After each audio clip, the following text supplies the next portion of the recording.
Hey, y'all, welcome back to the Don't Mom Alone podcast. I'm your host, Heather McFadden, and this is the place where I get to walk alongside you and connect you with people and resources so you know that you don't mom alone. And in this episode, it is week 3 of our summer of mentorship. And if you're new around the podcast, let me explain. In the summer, I typically dig into the archives and find episodes that I feel like need to be heard again. Because with almost 500 episodes, I know it's hard to scroll back and find something that you're looking for.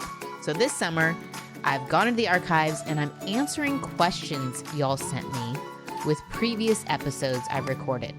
So many people sent in questions asking about how to parent a strong-willed child. Well, my go-to resource on all things strong-willed is Kirk Martin. He has come on the show so many times. We will link to all of those times in the show notes. And in fact, he has his own podcast. Since bringing him on the show, he moved from his audio tape CD teachings to his own podcast. And it's now #1 in kids and family, called the Calm Parenting Podcast. Definitely go check it out if you have a strong-willed child or just any child, really. He helps you calmly manage yourself, and that translates to your kid. You'll hear more about it in this episode. Let's get right to it. Here we go. Hey, Kirk, welcome to the podcast. Hey, Heather, it's great to be here. Could you just let us know, how did you even come to the point where you have a site and you speak around the country on this topic? So I had a very, very, very strong-willed son, the kind of kid that kind of comes out of the womb with boxing gloves on, right? He just Yes. wants to argue about everything and anything. And I spent the first 9 years of his life telling my wife, if your son would just do what I said, when I said, and how I said it, I would be a great father. Mm-hmm. And I kept thinking it was all him, it's all him, it's all him. And I started hearing this kind of still small voice in my head saying, what if your son is made like that on purpose? Mm. And what if by trying to change him, you're actually frustrating my purposes for your son? And then the killer question I heard was, well, what if instead of changing your son's behavior, you need to change? Mm. And I'm a guy. I don't like to change. It's my way or the highway. Yeah. And slowly I began to realize the quickest way to change my child's behavior was to first control my own, because I would escalate just about every situation. And so as I began to change myself and focus on myself, I noticed relationships with my kids, with my wife, with everybody changed. And then the other, I guess, linchpin to this was we worked with very, very challenging kids, the really strong-willed, intense ones, whether they had a diagnosis or not. And we decided to do something a little different, that instead of bringing them into a therapeutic office, we actually opened up our home. Mm. So over the course of a decade, we had about 1,500 kids come through our home. Wow. Because we wanted to teach kids in everyday situations. Okay, what do you do when your brother looks at you, or a friend knocks over your beloved Lego project, or you're disappointed and things don't go your way? How do you handle that frustration? Mm.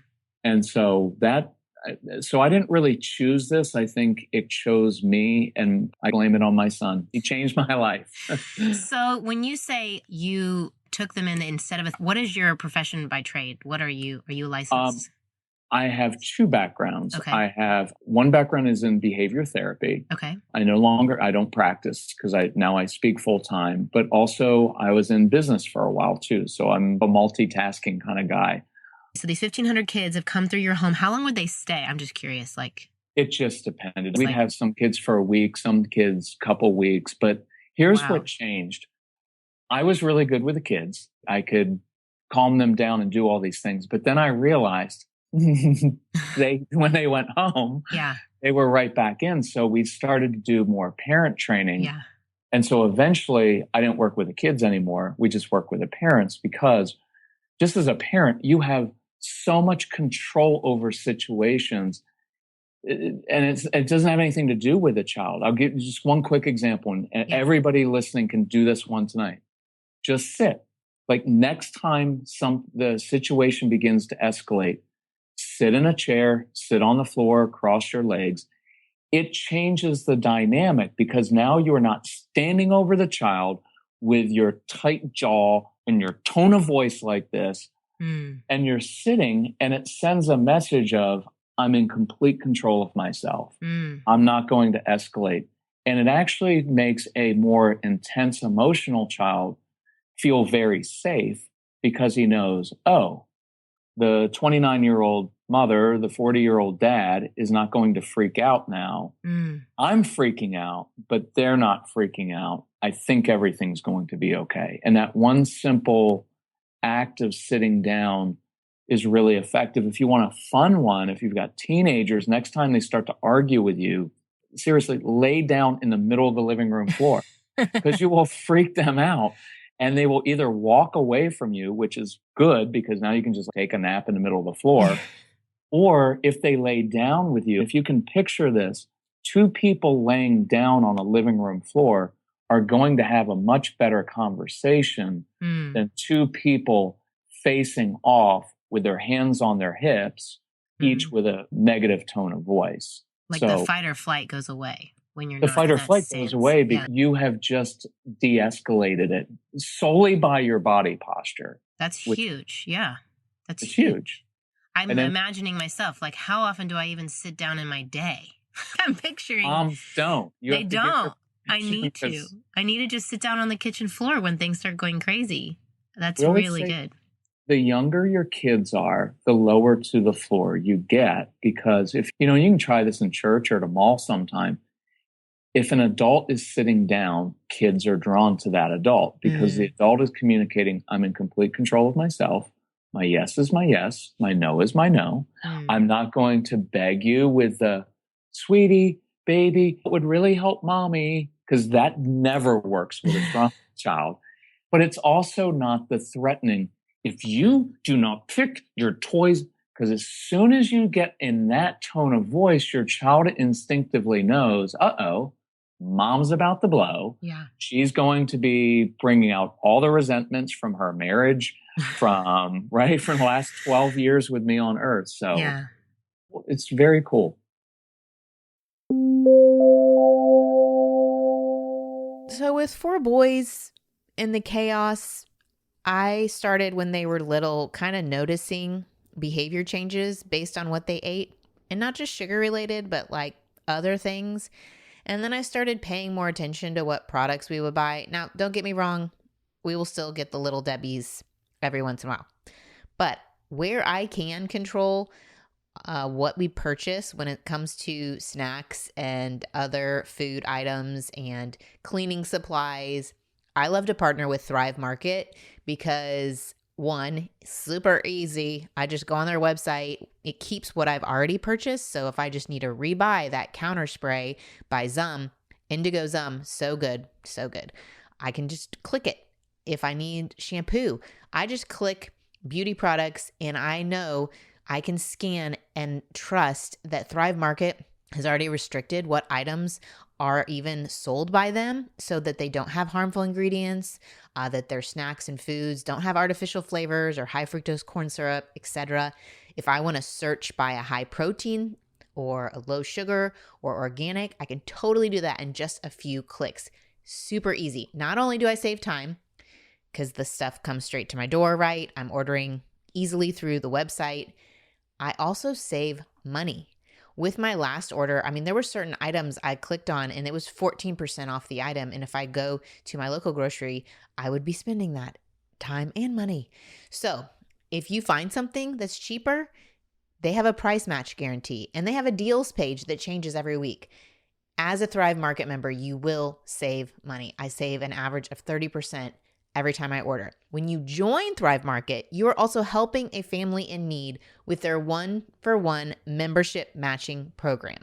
So one of their missions is that healthy, quality products should not just be for those that can afford them. So you join, they give, save time and money, and shop Thrive Market today. Go to thrivemarket.com/DMA for 30% off your first order, plus a free $60 gift. That's right, 60. That's THRIVE market.com/DMA, thrivemarket.com/DMA. I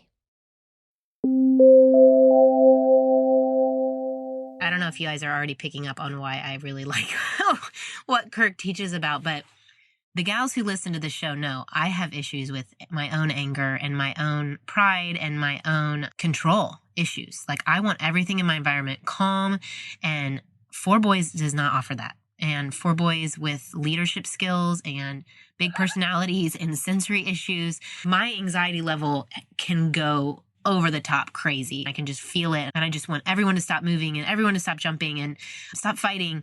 And so I'll just go crazy.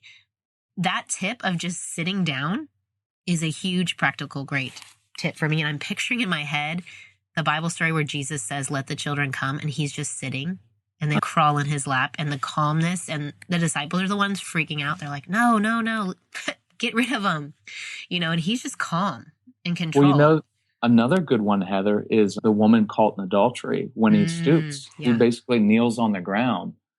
And here's the really cool thing from a Christian perspective is it's a very humbling thing, because Jesus in that could have stood over her. But see, he was also surrounded by all these guys holding stones ready to stone her. And here he is kneeling on the ground, taking the humble position, which creates an entirely different dynamic. So, I'll give you a quick one. Child starts to melt down. Yeah. You've got a couple options. One is to say, young lady, young man, I do not have time for this. Get up off the floor right now. Yeah. It makes them more upset because you're getting upset. A quick little process to go through. One is just to always realize I can only control one person in life, and that's me. And so my first thought in any situation is, I can't control this other person. I can control myself. That's when I may sit down. So physically, I sit down. In my tone of voice, I go to a very even, matter-of-fact tone. And I know that's hard because in the moment, you're just like, would you please just... But in the moment, I go to, and here's something that moms will recognize and really is the power of acknowledgement, acknowledging what's going on. Hey, Trevor, I can tell you're really frustrated right now. Because I guarantee all the moms listening, that's all you want from your husband once in a while to say, I totally get why you're frustrated. And that's all you want. Yeah. You don't need them to fix it or offer suggestions. You just want to acknowledge, Trevor, I totally get it. You're frustrated, because that's calming right there to him. And as you begin to speak in this voice, it will actually calm you down, because you're not ignoring it and you're not running from it, but you're addressing it, and you're doing it more leadership tone of like, hey, totally get what's going on. Yeah. You're frustrated right now. And then I may lead the child to a different action, because just saying, hey, you need to calm down right now. He's going to look at you like, Mom, apparently you don't know how to calm down either. So we're in trouble. I'm not a huge fan of putting really intense kids in timeout to think about their actions, because they can't think when they're upset, and it will tend to make them more upset. And a lot of these kids, to be honest, the more challenging kids have a lot of shame inside because they're always in trouble. And so that was the beautiful part about the woman caught in adultery, is Jesus addressed the shame because he didn't look at her and he stooped. And so the God of the universe is right there with a naked woman, and he stoops and averts his eyes because she already knew what she did was wrong. Right. Your kids already know what they do is wrong. Right.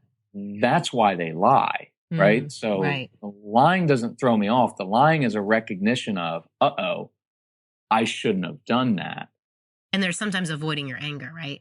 The lying. And sometimes avoiding the anger. Yeah. Absolutely. Yeah. And so, see, I always wanted my son to come to me very boldly and say, hey, Dad, I just really messed up. I just stole something. Because now I can deal with it, and there's no darkness and no deceit. I can deal with that and say, okay, what was going on? Why'd you do that? And we can do restoration and reparations, whatever we want. But in this situation, the calming tool, and this is a good one for moms to remember, is motion changes emotion. Okay. So motion or movement. When kids get upset, I like to get them moving somehow, because you can't think your way out of being really upset when you're a little kid. And so for little kids, I'll give you a couple examples. I may say, hey, Trevor, tell you're really frustrated. Hey, do me a favor, dump your Legos out on the floor. In 22 seconds, I'll come in and I'll build a spaceship with you. Because he's upset and frustrated about something. Well, I don't know how to deal with that frustration, but I can build with my Legos, and it's very tactile. And tactile things, you mentioned one of your boys with the sensory issues. Yeah. Playing with tactile things in the hands is very calming. I may, with a little kid, I may lead the child to calm. So picture a 3-year-old, 6-year-old, 13-year-old girl, doesn't matter, rolling around on the floor upset. Rather than address her behavior first, I address my own, and I sit down or stand and just start coloring or drawing, because it's very therapeutic for me to color. And I'll hold up a crayon and see, now if you can picture this in your kitchen or wherever, I'm drawing and leading the child to my calm place. Okay. So I'm holding up the crayon, and as they come and disrespectfully grab the crayon, because that's what they're going to do in the moment. But as they start to color, now I have an adult and a child together, not one sent away, right? Because we usually say, go to your room, which is fine. But in the long run, I actually want to I want to draw kids to me when they're upset, because I believe that's what God does for us. He doesn't say, hey, go work out your issues and then come talk to me. He says, I can tell you're really frustrated because you've got wrong perspective. And if you come talk to me right now, I'll help get you better perspective and I'll help you. So when I'm coloring, building with Legos, eating some popcorn with the child, I may do push-ups. This is a good one for your husbands, because many of you have husbands who are a little bit more intense, volatile, and get upset. But I guarantee, picture this in your living room or aisle 3 in Target. Child is getting, because it's going to happen in public. Oh, of course. That's when that's the time. Which, by the way, Heather, which I know you'll like this, that's your own issue because that's your own embarrassment. It's the public humiliation. Yeah. That's your own embarrassment. Totally the pride. Totally. It's the humiliation, the humbling in a public place. And what do people think? They're thinking I'm a terrible mom, which is not true. Yes. They're thinking, wow, that child's acting like a child. Yes. The hard part is when the parent begins acting like a child. Exactly. Yes. Yes. Your husband, aisle 3 at Target, living room, child's freaking out, and husband doesn't say a word, but he gets down on the floor and just starts doing push-ups. And I guarantee that kid's going to look over like, what's my dad doing push-ups for? Yeah. In the middle of aisle 3, but now the father will have led his child into his calm place rather than tried to change the child's behavior first. Right.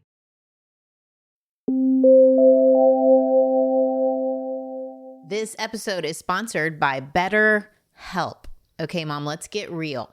When you are out with your kids and maybe they are tantruming or their strong-willedness is showing up and you see another mom whose child is compliant, it can be hard to not compare. It can be hard when we look at social media and everybody else's families look like they have it all together. And sometimes we can get in that place where we wish our life looked like someone else's, and that can steal the joy that we can have. And so if you're in that place, and if your child is challenging and you are struggling, I have found therapy, an outside perspective, to be incredibly helpful in moving through those seasons of motherhood. And I know that the tricky part of being a mom and wanting to go to receive therapy is time commitments, and your kids are around if you are working from home. And so I want to free you of that, because if you've been thinking of starting therapy, maybe your first step is to give BetterHelp a try, because it's entirely online. They have designed it to be convenient, especially for moms, flexible, and suited to your schedule. So you just fill out a brief questionnaire. They'll match you with a licensed therapist. And if you want, you can switch therapists at any time for no additional charge. So let's stop comparing. Let's start focusing with BetterHelp. Visit BetterHelp.com/DMA today to get 10% off your first month. That's BetterHelp, HELP.com/DMA. This episode is sponsored by Greenlight. So during the summer, it's this great opportunity to slow down. And sometimes you can't help but notice that actually time is moving fast. My oldest is heading off to college. I have 2 boys starting at new schools. Everybody is getting so tall and older. But with all of that comes more independence over the summer. And more often, they are spending time out of the house and not with us. And what we've learned with our older kids is Greenlight is such a great option to help train your kids in that independence and that step while still giving them the support that they need when it comes to spending and money. So Greenlight is a debit card and a money app that families can use. So we have 4 cards, one for each of our boys. And through the app, we can move money from our parent account into their different cards. So they use it as a debit card when they're out and about with their friends, Dave and Buster's, all the fun places they like to go. And we can kind of demonstrate to them when the amount in their account is dwindling. And also maybe they decide they see it growing and they're saving for something they're really wanting to purchase. It's a great tool. I've also discovered that Greenlight has an infinity plan, which includes all the financial literacy education that makes Greenlight a valuable resource for millions of parents and kids. Plus, there's a built-in safety feature to give you peace of mind. With Greenlight Infinity, teens can check in without needing to actually check in. Thanks to family location sharing, they can also ask for help when they need it. There's SOS alerts that connect them to family members, 911. There's even a feature that detects car crashes and will connect your young drivers to 911 dispatch and alert emergency contacts if needed.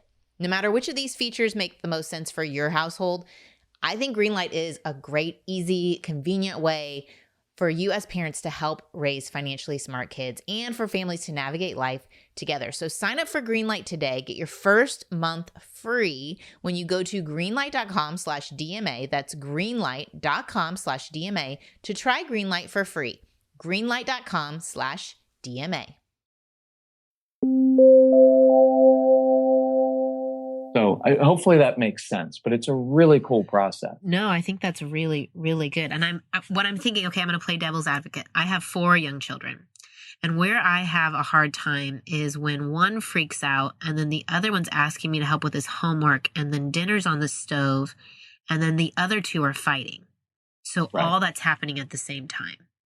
Okay. So me remaining in a calm place and addressing the one who has the behavior and needs me to be calm and build Legos with them, but I can't be calm and build Legos with them because the dinner will burn. And the other one needs to finish his math because we're going to have dinner soon. So you do see the tension and then the siblings fighting. So yeah, what does that mom do? But that never happens to anyone else but you, Heather. So, no. So here. So this is a one-off, total, it's only in a movie. No, it Yeah, happens this all is the time. Every So- night, 5:00. So let's step back and do this because some of it is going to be being proactive, right? About Okay. knowing proper expectations. Okay. If you have 4 young boys, your home is going to be chaotic and messy and ugly. And it's going to be nasty a fair amount of the time. It just, you know what I mean? It just, Yeah. it is, because Christian parents especially have this idealized view of, well, if I just do the right things and if I'm firm and I'm consistent and all those things are very good and important and necessary, but if I just do it the right way, well, then my kids will behave the right way. Perfect. They'll be perfect. But if you look at the first family, Adam and Eve have 2 kids, Cain and Abel. One of the first 2 kids was a murderer. So we always tell people if you're doing better than a 50% murder rate among your children, historically you're doing okay. Yeah. Yeah. And so part of it is just your expectation. Like I always tell moms, plan for the imperfection. Build time in for that, knowing if you've got 1 child or 4 kids or 6 kids, it's just going to be ugly. Yeah. And so simplify as much as possible. Self-care, and this is a big one I know you deal with, but I'm a big fan, especially of moms, taking care of themselves. And we have a phrase, it's harsh, but I think it's true. Moms, if you don't care enough about yourself to take care of yourself physically, emotionally, and spiritually, why would anybody else care? Because you're never going to have enough time. Your kids are never going to wake up and say, Mom, listen, talk to my brothers this morning. We've determined you do way too much for us. But it's never going to happen until you demonstrate self-respect enough to say, I'm not doing everything. Yeah. And so part of it is an expectations thing. But even the tone of voice, try that tonight because it's going to happen tonight. Oh, yeah. With two of them beating on each other and the other one's upset and the other one has homework. Yeah. Begin practicing with even the tone of being able to say, because you can't build with Legos right there, but you could say, hey, I don't want to know your kids' names, but hey, Trevor, hey, tell your frustrated, listen, I could really use your help right now. Because kids love feeling helpful. Not doing chores, but they love feeling helpful in the moment. I really use your help because I need someone that's really strong. Could you come over here? Could you get the top off of this bottle because I'm having trouble with it? And see, I'm giving him a job to do. I'm using something physical. I'm using some motion just to getting him moving out of that spot. The sibling issues, some of it can be boredom. It can just be that's what two boys in a room are going to do. And some of that even can be in an even matter of fact of, hey, Jordan, Billy, listen, totally fine with you guys doing your sibling fights. Totally fine with it. Here are my parameters, though. You're not going to do it in my kitchen while I'm cooking, anywhere I can hear. So if you want to go to the basement and do it, go to your room and do it, fine. If you want to go down to the Henderson's house down the street, they love irritating children, you can go there. But watching, and I know it's not going to be that simple. Like they're not going to look at you and say, okay, mother, we'll go to the basement. I wish we had a basement. Texas, no basements. Oh, you're in Texas. Yeah, you don't have basements. But you can go outside anytime. Oh, I love outside. Yes. Yes. Go outside. Yes. Go outside and fight. But you know what part of it is, Heather, which I think you find over time is sometimes parents want good behavior so badly that they get too invested in it, right? Yes. And yes, totally. And when your kids hear that, Trevor, why do you have to always... Yes. When we start to whine, we're so invested in it. They know it's irritating you. And so part of the reason they keep doing it is it gives them some control. And quite honestly, it's fun to irritate a grown-up and know that I'm 7 and I'm now in control of both adults in the home. Because your kids will get you and your husband fighting very quickly. Yeah. Because hubby thinks you just need to be tougher on them. And mom tries to be understanding. So the way I look at kids' behavior, a couple ways. I'm an impartial giver of wisdom. My job is to say, hey, guys, here's some wisdom for you. If you continue to make this choice, I promise you this will be the consequence. However, if you make this choice, which I know you're capable of, here will be the consequences. I'm okay with either choice as long as you clearly understand the parameters. Yeah. There's something about that tone and putting it in their court and not owning it that lets them own it versus me threatening and being on them all the time, which is in effect, I'm owning it, if that makes sense. Totally. No, that is me. That is totally me. Because I'm like so invested. Issues, right? Oh, totally. I am so invested. They have to be good. You have to be good. And they can sense it. Totally. Like exactly what you said. When I give them choices, they want to go against the choice they know I want so badly, right? They can just to be, you talk about the strong-willed child, just to be antagonistic, to go against what I want. That is such good advice to pull away, and it helps them do level 2 thinking.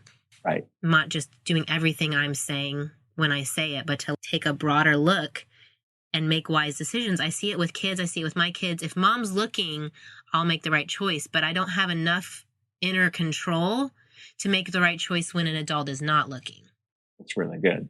Right? Yeah.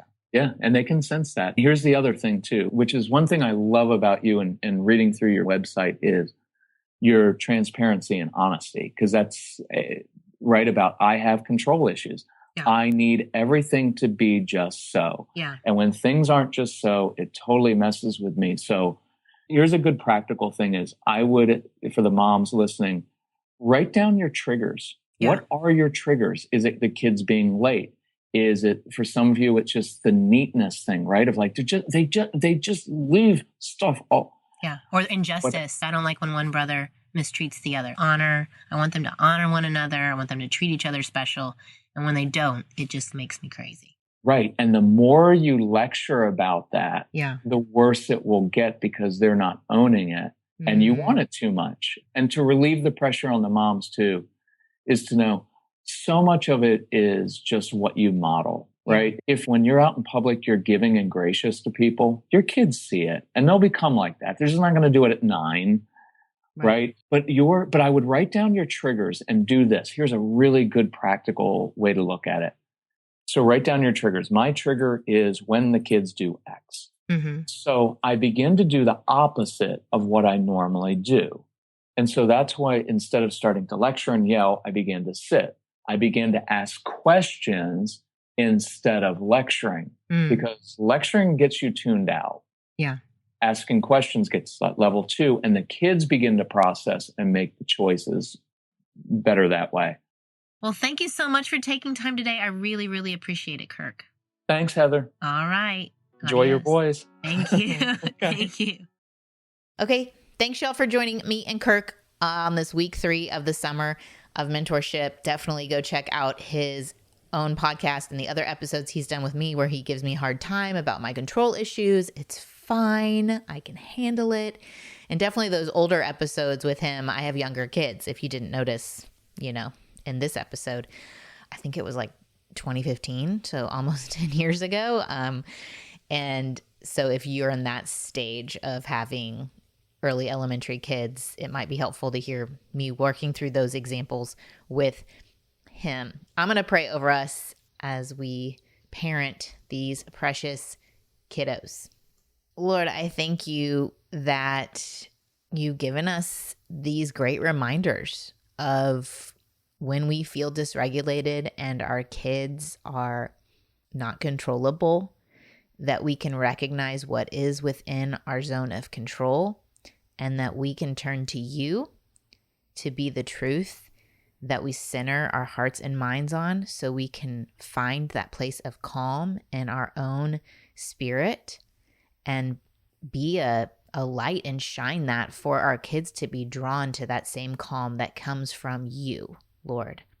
I pray that you would work in each of our hearts and minds as we tease out why we want to control our kids and why we need them to present well in front of others, and that we can continue to do that work with you, bringing whatever lies we're believing about ourselves or about our kids to you, confessing those, gaining your abundant forgiveness, and getting new truths to believe when that child is not doing what we wish they would do or acting in a way we wish they would act, that we could draw them to your abundant love, woo them to guide them in their dependency on you, Lord, as they're growing and learning and developing, Lord. I praise you and thank you that we do have your help, that your Spirit walks with us, and that you have not left us alone in this journey of parenting. In Jesus' name, amen. Okay, thanks y'all for joining me today. I will see you back here next Monday. We'll have Summer Mentorship Week 4. It's an episode on what do my kids need from me, answering that question. So I'll meet you back here. Adios. Bye.